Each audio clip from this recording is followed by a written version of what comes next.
नमस्कार, मैं हूं संतोष पाठक और आप लोग देखना शुरू कर चुके हैं संतोष पाठक ऑफिशियल यूट्यूब प्लेटफॉर्म। दोस्तों, इस देश की राजनीति में लगातार एक के बाद एक राजनीतिक घटनाक्रम इतनी तेजी से घटता हुआ नजर आ रहा है, जिसको लेकर कई तरह के कयास लग रहे हैं। देश की राजनीति में एक बड़े बदलाव की बात कही जा रही है।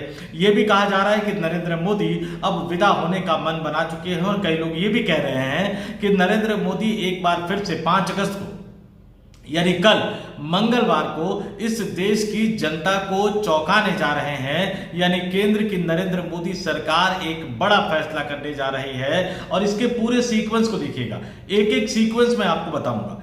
2 अगस्त को देश के प्रधानमंत्री नरेंद्र मोदी अपने संसदीय क्षेत्र वाराणसी के दौरे पर थे। उत्तर प्रदेश के वाराणसी के दौरे पर थे। यह कहा गया, कई जगह यह खबर आई कि 91 बार यानी 51th बार वो अपने संसदीय क्षेत्र के दौरे पर गए हैं और बतौर प्रधानमंत्री उन्होंने एक रिकॉर्ड बना दिया है अपने संसदीय क्षेत्र का दौरा करके। और वहां पर जिस तरह से योगी आदित्यनाथ के साथ उनकी तस्वीरें आई, जिस तरह से मंच पर वो योगी आदित्यनाथ को एक तरह से आईना दिखाते हुए नजर आए और उसके बाद तेजी से राजनीतिक घटनाक्रम घटता हुआ नजर आया। उसके बाद किस तरह से वो दिल्ली आते हैं, गुजरात के मुख्यमंत्री से मुलाकात करते हैं और अगले दिन कुछ घंटों के अंतराल पर ही देश के प्रधानमंत्री नरेंद्र मोदी और उनके करीबी सहयोगी नंबर 2 की भूमिका में माने जाने वाले, सरकार और संगठन को चलाने में महत्वपूर्ण भूमिका अदा करने वाले अमित शाह ने राष्ट्रपति द्रौपदी मुर्मू से मुलाकात की। महज 6 घंटों का मुलाकात का यह अंतर था।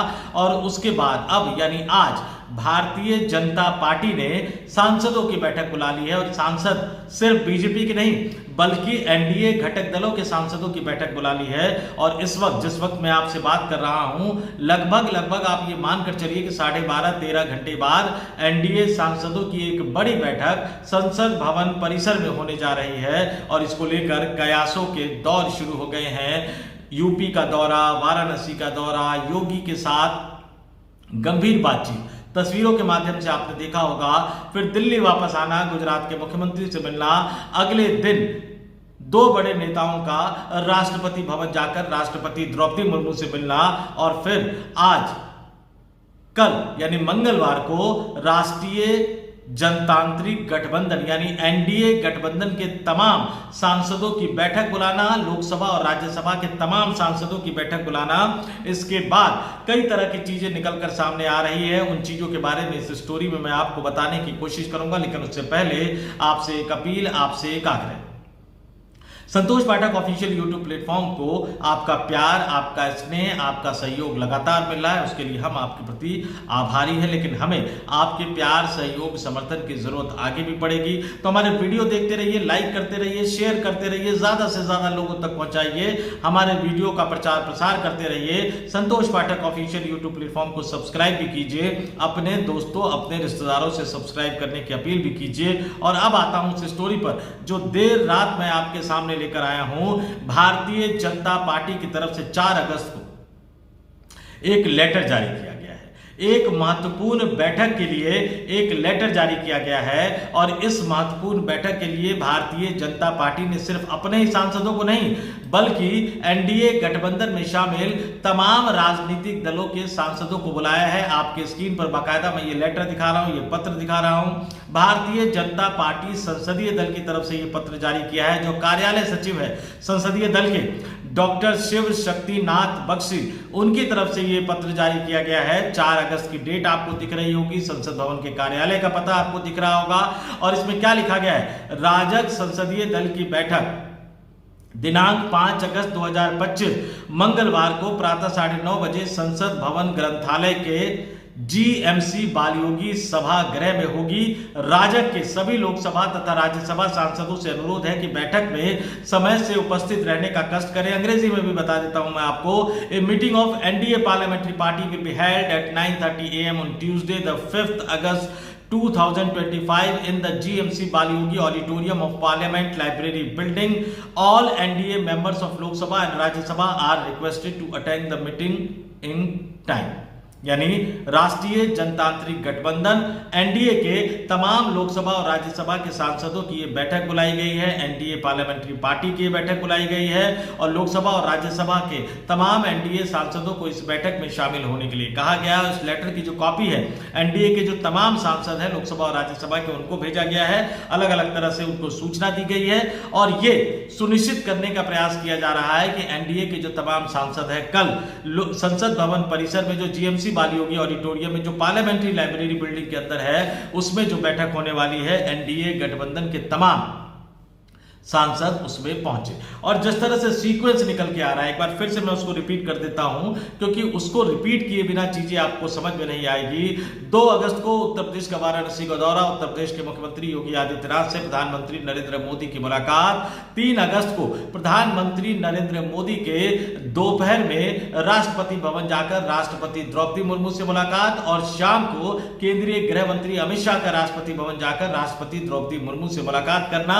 और इन दोनों तस्वीरों को जो ट्वीट किया गया, एक्स पर पोस्ट किया गया, राष्ट्रपति भवन का जो आधिकारिक ऑफिशियल एक्स अकाउंट है, प्रधानमंत्री नरेंद्र मोदी और राष्ट्रपति द्रौपदी मुर्मू की मुलाकात की 2 तस्वीरों को 12:41 पर दोपहर में शेयर किया गया, ट्विटर पर शेयर किया गया। और उसके लगभग 6 घंटे बाद यानी 6:37 पर अमित शाह के साथ जो एक तस्वीर थी बैठकर बातचीत वाली, उस तस्वीर को शेयर किया गया। नरेंद्र मोदी साहब के साथ 6 घंटे पहले की 2 तस्वीरें, गुलदस्ता देने वाली और बैठकर बातचीत करने वाली तस्वीरों को शेयर किया गया। आज ये कहा जा रहा था कि कुछ बड़ी घटना हो सकती है, कुछ बड़ी चीज हो सकती है, लेकिन झारखंड मुक्ति मोर्चा के संस्थापक, आदिवासियों के हितों की लड़ाई लड़ने वाले शिबू सोरेन साहब की मृत्यु हो गई। शिबू सोरेन साहब की मृत्यु होने पर संतोष पाठक ऑफिशियल की तरफ से मैं विनम्र श्रद्धांजलि अर्पित करता हूं। मैंने भी उनको बतौर पत्रकार कवर किया है और मैं जानता हूं कि वो जमीन से जुड़े नेता थे, संघर्ष करने वाले नेता थे, आदिवासियों के लिए हमेशा तत्पर रहने वाले नेता थे। प्रधानमंत्री नरेंद्र मोदी ने भी दिल्ली के अस्पताल जाकर उनको श्रद्धांजलि दी और उनके बेटे जो कि झारखंड के मुख्यमंत्री है हेमंत सोरेन को हिम्मत बनाने की कोशिश की, ढांढस देने की कोशिश की। तो शिबू सोरेन साहब को हमारी भी विनम्र श्रद्धांजलि। तो आज उसके बाद ये कहा गया कि कोई राजनीतिक घटनाक्रम होना ठीक नहीं है। तो अब ये कहा जा रहा है कि मंगलवार को यानी 5 अगस्त को सरकार किसी बड़े फैसले का ऐलान करने वाली है, जिसके बारे में जानकारी देने के लिए प्रधानमंत्री नरेंद्र मोदी कल दोपहर में राष्ट्रपति भवन गए थे और उन्होंने राष्ट्रपति द्रौपदी मुर्मू से मुलाकात की थी। लेकिन कयासों का बाजार इसलिए गर्म हो रहा है कि जब प्रधानमंत्री नरेंद्र मोदी ने राष्ट्रपति द्रौपदी मुर्मू से मुलाकात कर सरकार के उस बड़े जिस फैसले की बात कही जा रही है उस फैसले की जानकारी दे दी, तो फिर 6 घंटे बाद अमित शाह क्यों गए?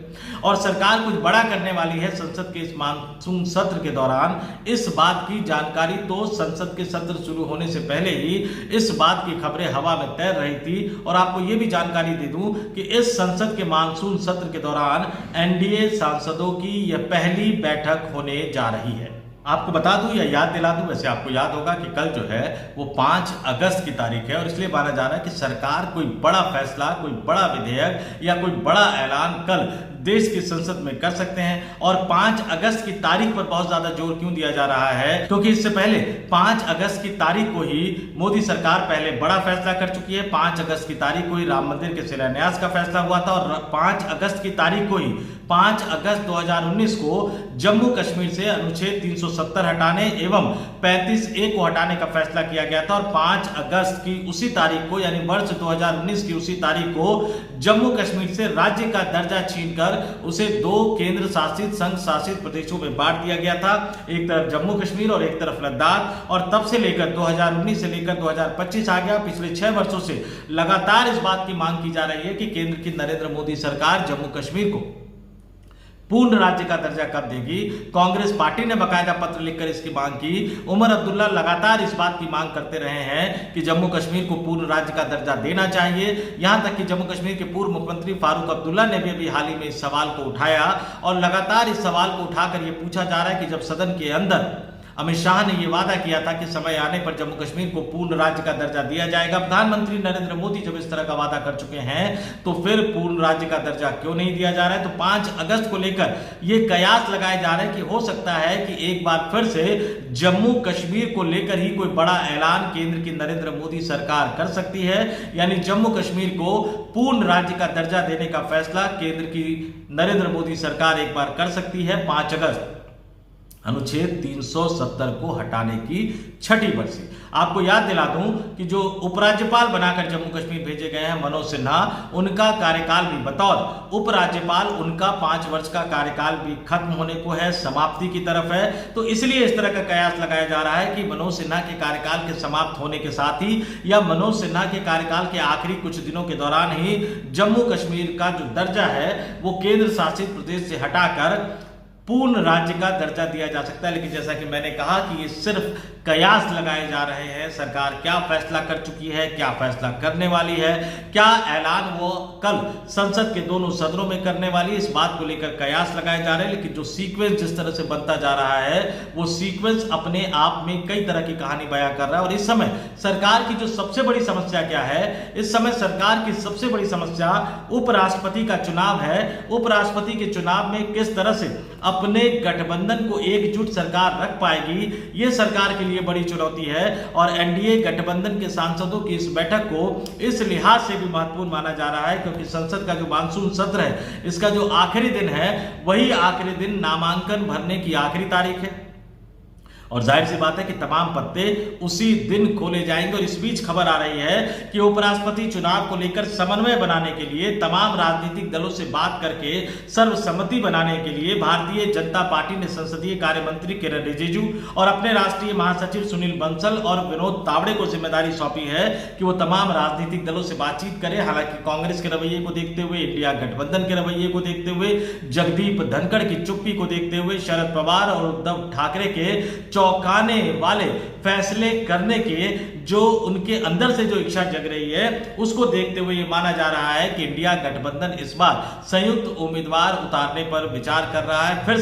एक बार फिर से एनडीए गठबंधन के उम्मीदवार को मात देने के लिए, हालांकि पिछली बार वो कामयाब नहीं हो पाए थे, लेकिन इस बार इंडिया गठबंधन जगदीप धनखड़ को ही या जगदीप धनखड़ के सहारे ही मोदी सरकार को हराने की कोशिश करेगी या इंडिया गठबंधन किसी अन्य नेता को अपना उम्मीदवार बनाकर उपराष्ट्रपति चुनाव में एनडीए गठबंधन के उम्मीदवार के सामने खड़ा करेगी। क्योंकि ये बात तय मानकर चलिए कि कम से कम विपक्षी इंडिया गठबंधन और केंद्र की नरेंद्र मोदी सरकार यानी एनडीए गठबंधन के बीच उपराष्ट्रपति पद के उम्मीदवार को लेकर सर्वसम्मति तो बनने नहीं जा रही है। तो अब से 12.5-13 घंटे बाद एनडीए गठबंधन के सांसदों की बैठक और उसके बाद संसद के अंदर सरकार क्या ऐलान कर सकती है, इस पर तमाम तरह की नजरें सबकी बनी रहेगी। लेकिन इन कयासों के बल के बीच एक बात आपको जाता जाता बता दूं कि आमतौर पर संसद के सत्र के दौरान, संसद के जितने भी सत्र होते हैं, आमतौर पर संसद के सत्र के दौरान मंगलवार को इस तरह से भारतीय जनता पार्टी के संसदीय दल की, भारतीय जनता पार्टी के लोकसभा राज्यसभा सांसदों की बैठक बुलाई जाती रही है। लेकिन एनडीए गठबंधन के तमाम सांसदों की बैठक बुलाए जाने से ही कई तरह के कयास जन्म ले रहे हैं। तो इंतजार करते हैं, बहुत ज्यादा समय नहीं बचा है, 12.5-13 घंटे का समय बचा है। तो 12.5-13 घंटे बाद क्या कुछ निकलकर सामने आता है इस देश की राजनीति में, उस बड़ी घटना का, बड़ी खबर का हम भी इंतजार करते हैं। तो इस वीडियो में इतना ही। मुझे यानी संतोष पाठक को दीजिए इजाजत। जाते जाते फिर आपसे अपील करूंगा, आग्रह करूंगा, वीडियो पसंद आए तो लाइक कीजिए, शेयर कीजिए, ज्यादा से ज्यादा लोगों तक पहुंचाइए। कमेंट करके जरूर बताइए कि आपको ये वीडियो कैसे लग रहा है। और हाँ, संतोष पाठक ऑफिशियल यूट्यूब प्लेटफॉर्म को सब्सक्राइब जरूर कीजिएगा। नमस्कार।